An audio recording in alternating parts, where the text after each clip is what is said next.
Hello everyone, welcome to YouTube channel civil service education, जहां आपको UPSC and other civil service examinations related current affairs और भी बहुत कुछ मिलेंगे। आज का हमारा टॉपिक है current affairs of 11th May 2021। Video के आखिर में एक मोटिवेशनल कोड भी दिया गया, जब जरूर देखें, जो आपके फ्यूचर को ब्राइट और गोल्स को अचीव करने में हेल्प करेगी।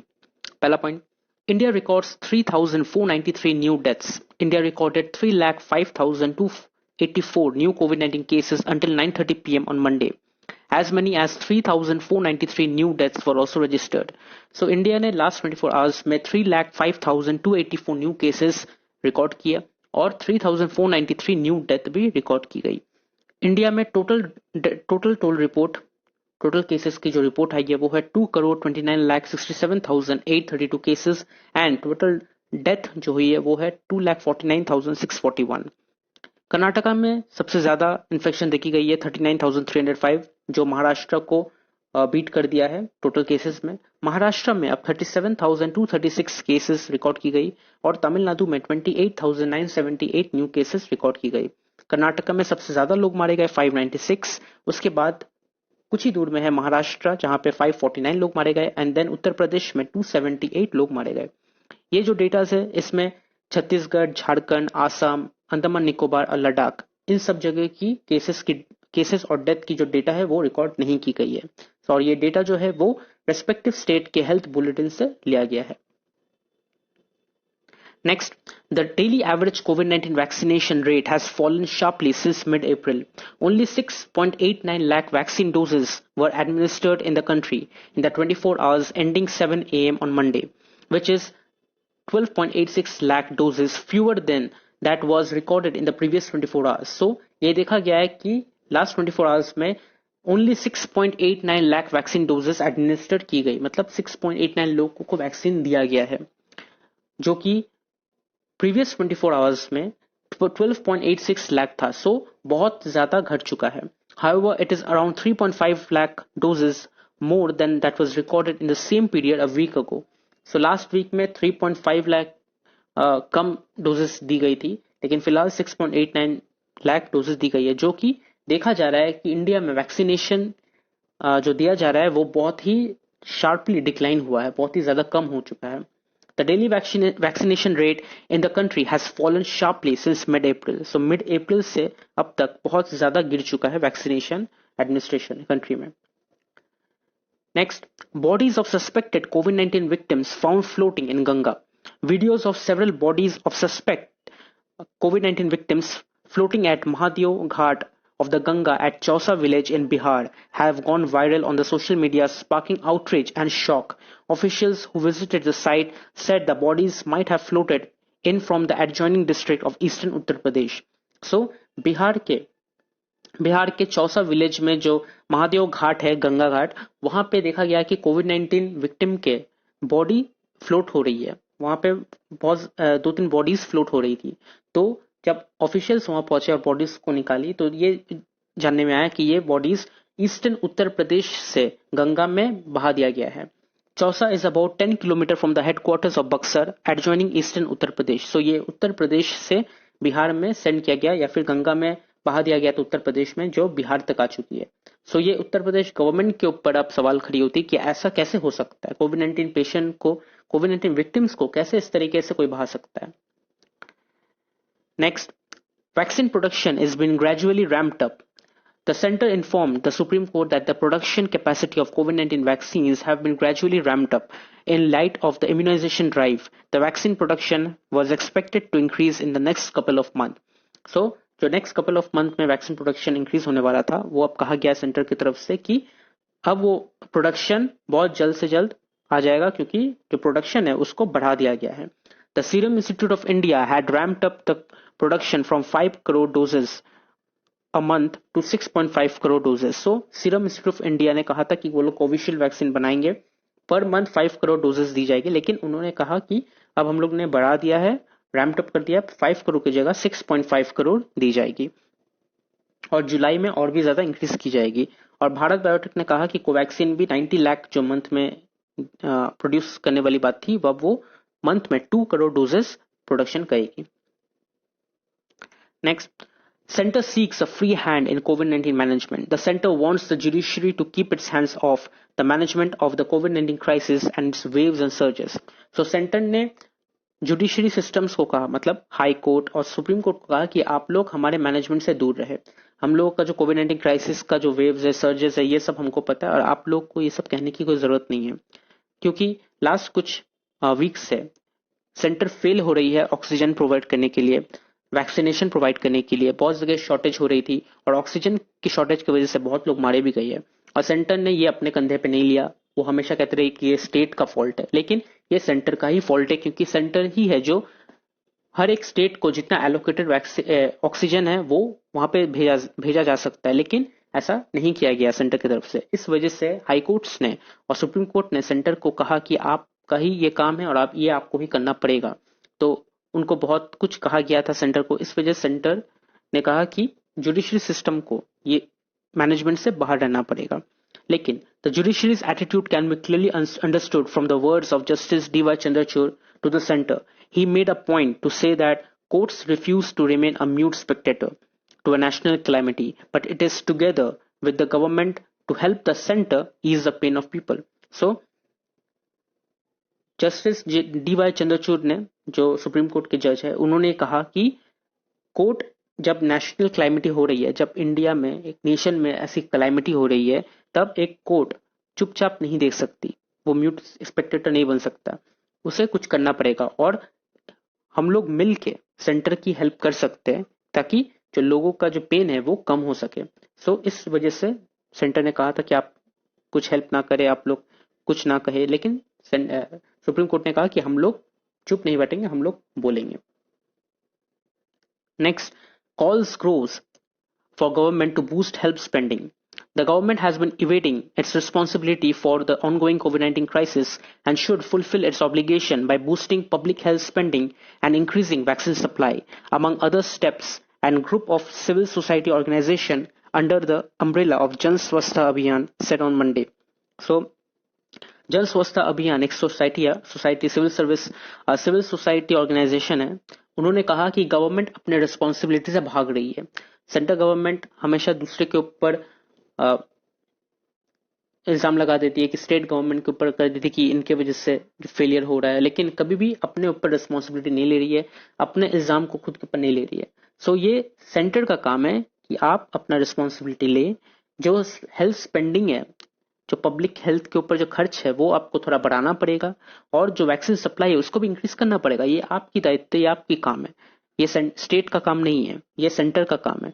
तो ये सेंटर को ही करना पड़ेगा. Next, 3 naval ships bringing in medical supplies. In one of the single largest consignment of emergency medical supplies from abroad, Navy's landing ship tank INS Airavat arrived at the naval dockyard in Visakhapatnam from Singapore with 8 cryogenic oxygen tanks and other critical COVID medical stores as part of the Operation Samudra Setu 2.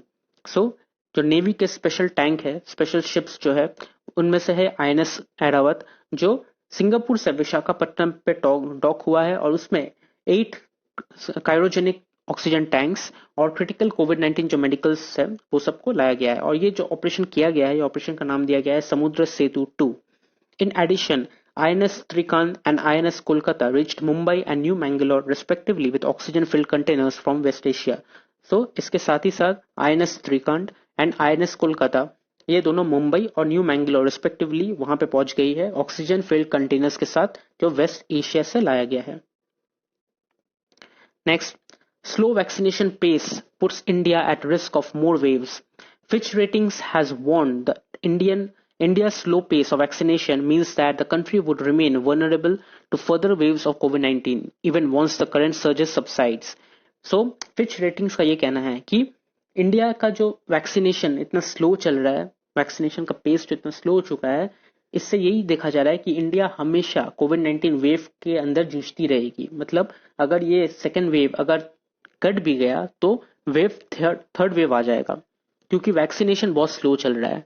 Vaccination distribution बहुत ही slow चल रहा है और हर लोगों को vaccination नहीं मिल रहा है.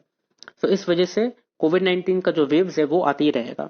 Just 9.4% of the population has received at least one vaccine doses as of May 5, it pointed out. So May 5 तक से पॉपुलेशन में देखा जा रहा है कि 9.4% को सिर्फ और सिर्फ 9.4% को वन वैक्सीन डोज मिला है.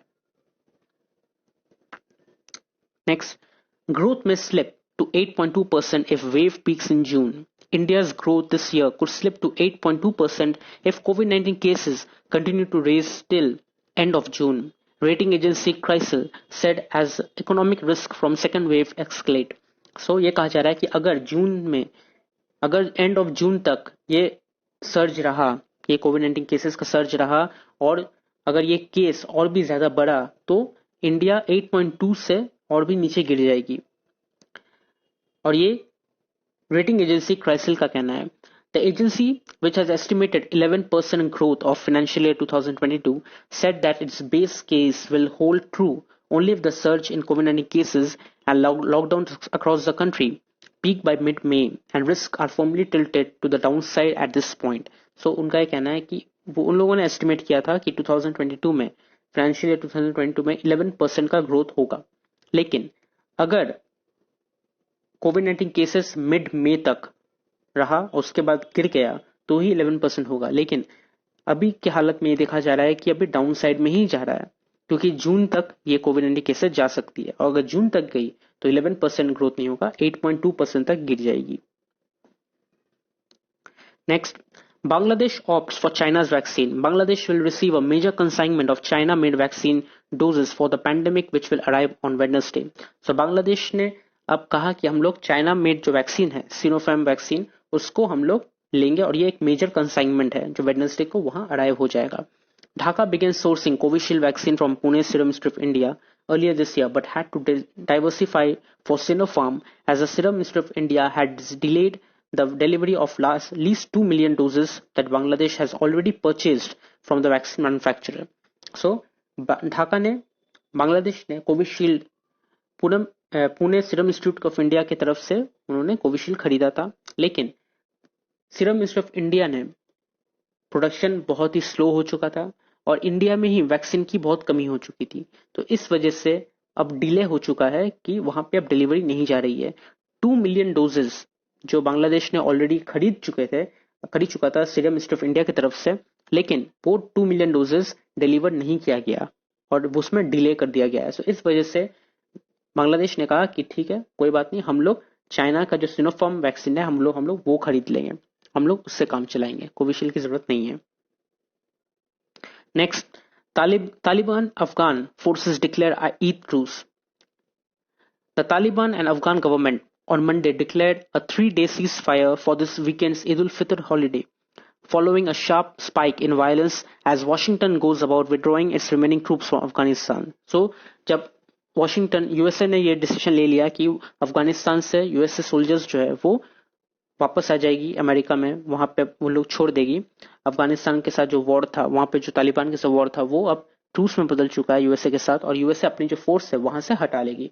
तो ये ऐलान होने के बाद तालिबान और अफगान गवर्नमेंट के बीच जंग छिड़ गई है, वहां पे बहुत वायलेंस हो रहा है. लेकिन फिलहाल तालिबान और अफगान के बीच में 3 दिन का सीज फायर किया गया है, मतलब 3 दिन की लड़ाई बंद की गई है ईद उल फितर हॉलीडे के लिए. इसका मतलब ईद के बाद फिर से लड़ाई शुरू हो जाएगी. Next, Iran confirms that it is in talks with Saudi Arabia. Iran's foreign minister on Monday for the first time confirmed that Islamic Republic is holding talks with regional rival Saudi Arabia, but said it is too soon to discuss the result. So, Iran के foreign minister ने कहा कि वो लोग Saudi Arabia के साथ first time बातचीत करने को तैयार है, मीटिंग करने को तैयार है, जो कि एक दूसरे को आज राइवल मांगते थे, लेकिन अब फिलहाल मीटिंग करने को तैयार है. लेकिन ये कहा कि अभी बहुत जल्द हो जाएगा, जल्दबाजी हो जाएगा ये डिस्कस करने के लिए, रिजल्ट कहने के लिए. तो फिलहाल तैयार हुए हैं बात करने को. Media reports later confirm by diplomatic and Iraqi government sources reveal that Iranian and Saudi officials meet in Baghdad in April, their first high level meeting since Riyadh cut diplomatic ties. So 2016 में जो Riyadh cut diplomatic ties हुआ था Tehran में, उसके बाद ये सबसे बड़ी मीटिंग है जो बगदाद में होने वाली है अप्रैल को. नेक्स्ट इज इंपॉर्टेंट डेज, और 11th मई का इंपॉर्टेंट डे है national technology day. And last but not the least is today's quote, और आज का मोटिवेशनल कोट है, Nobody is good at everything, but everybody is good at something. Find and focus on your strengths. So, हम लोग कुछ भी काम करते हो, ऐसा हो सकता है कि हम लोग हर एक चीज में माहिर नहीं हो सकते, लेकिन ऐसा भी तो हो सकता है कि हम लोग कुछ कुछ चीजों में माहिर हो सकते हैं। सो जिस चीज में आप माहिर हो, आप उसी चीज में फोकस करो। आप अपना स्ट्रेंथ जो है आप उसी चीज में लगाओ। तब क्या होगा, आप उस चीज में महारती हासिल कर सकते हो, उस चीज में आप सक्सेस हासिल कर सकते हो, और वही चीज को लेके आप सक्सेसफुल बन सकते हो। ऐसा नहीं है कि आपको हर एक चीज में माहिर होना पड़ेगा, आपको हर एक चीज करना पड़ेगा, नहीं। आपको जिसमें मन लगता है, आपको जो करके खुशी मिलती है, आप वो चीज पे फोकस करो, वो चीज में फोकस करो, उसमें अपना टाइम लगाओ, उसमें अपनी स्ट्रेंथ लगाओ, जितना भी मोटिवेशन है, जितना भी कुछ है, आप उसमें लगाओ, और फिर देखना आप बहुत ज्यादा सक्सेसफुल बनोगे। और इसके लिए आपको हर एक चीज जानने की जरूरत नहीं है। So focus on one thing and become successful on that thing. तो अगर आपको वीडियो अच्छी लगी तो आप इसे लाइक कीजिए, शेयर कीजिए, कमेंट कीजिए और सब्सक्राइब जरूर कीजिए। Thank you.